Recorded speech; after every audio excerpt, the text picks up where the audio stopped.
Okay, so I'm going to be using this Strathmore watercolor paper sample as just a testing. So I'm just going to remove. Oh my god, ooh, that's really thick. Like, listen to that. That's a really thick piece of paper, and that's a really good thing you want for watercolor paper, and especially for watercolors because you want the paper to be thick and have texture to create, your drawings. So I'm going to do a quick swatch of all 24 of the colors. And I'm going to be using this squeezy brush nook that comes in the actual set. So yeah, let's go. Okay, so yeah, I didn't talk for this a little bit, so yeah. Now, I'm going in for just a basic swatch of them, as you can obviously tell. And for my overall thoughts for this, it wasn't bad. The colors were a good selection, like how I mentioned later in the video. But I mean, honestly, they could be better. Now, I did let some of the colors dry, and they didn't really change overall a couple days later after filming this. Also, I'm going to be mentioning I will not be recording the video of me actually making a drawing with the colors because I won't have enough storage for that. So this is just going to be a tutorial video, I think, which won't be bad. This is actually my second attempt doing this. I recorded this the first time. I actually made a drawing for the video, and then I accidentally ran out of storage. So I had to free up some, so I accidentally deleted some of the video clips I used for that initial video, which really sucks because the video wasn't the best, but I mean, it tried. So yeah, I'm almost done with the swatches. Sweet. So now that I have officially swatched all the colors in the palette, I want to say just some initial thoughts I have on it.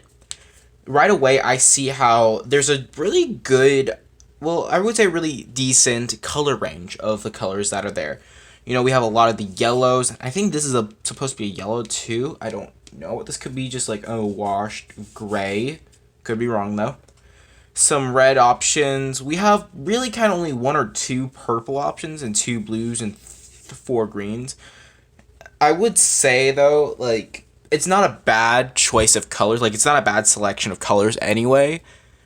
But I think we could have some more variety in taking out some of the colors that are here, like some of these yellows, and maybe one or two of the reds. This red, I don't think we necessarily need. And other than that, all the other colors are relatively fine.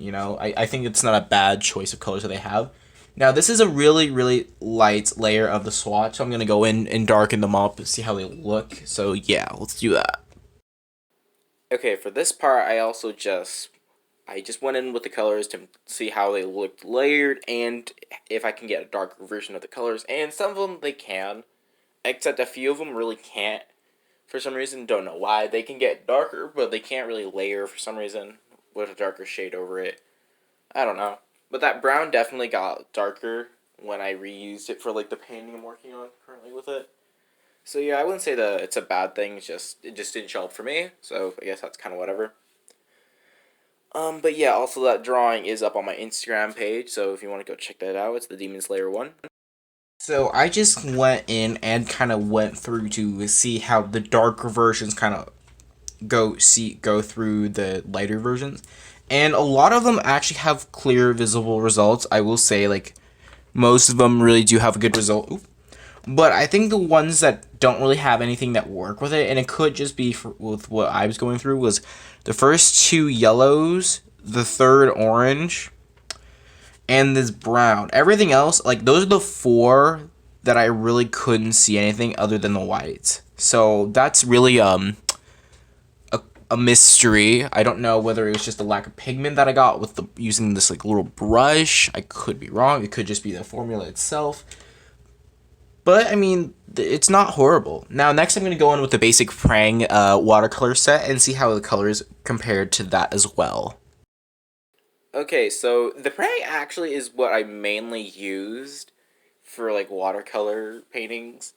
And, the color matches were honestly kind of shaking for me when I saw how some of the colors were different from this, $2, $5, $10 like paint set for kids to my $30 palette I got off Amazon, I was honestly surprised. Because that brown is it's very different from the brown I have in the set.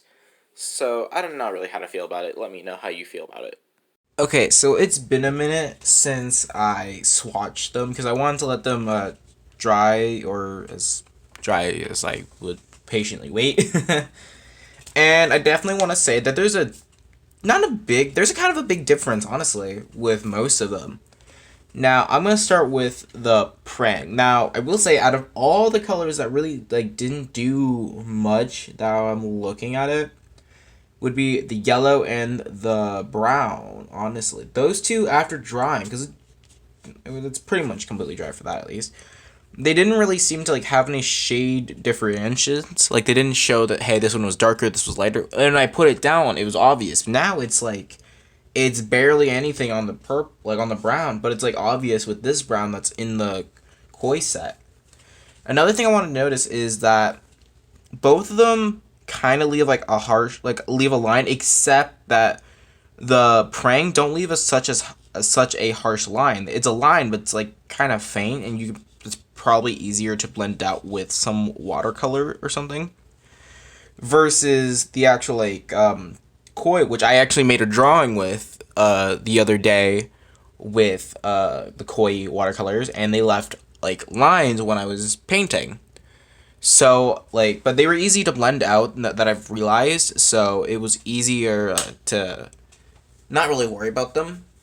Except when I've used the Prang, they've always had like the line's always harder to go away. I think it is possible for it to leave, but I don't know.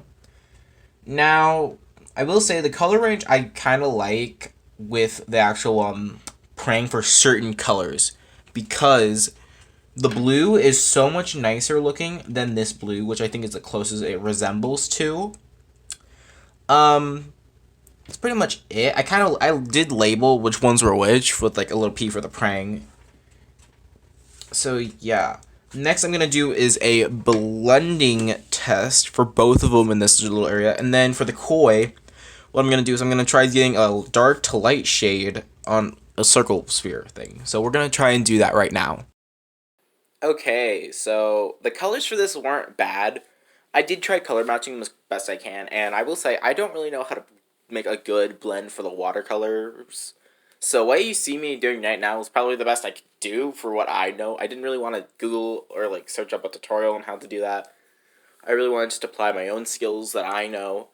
And I will say that squeezable brush thing I had really helped, I think, blend out like the little stripe for the cow watercolor set, because it adds some water to it to help blend it a little bit easier. And the circle honestly didn't turn out too bad either. So it's been a little bit since I painted these two, and honestly, this one's still wet, and somehow this one isn't. This one is, though. I don't know. Now, I did the little blend test to see how they worked, and as you can see, let me move. There we go. This is the Prang, and honestly, the color isn't bad. You know, it's blue to purple. I tried my best to the blend, and, you know, it's not a horrible blend. It does get the third little color in the center, which I do like, except the little ends around it are a little concerning. This, I think, is like when the watercolor is like brushed off. Like, these are the brush strokes I have made or something.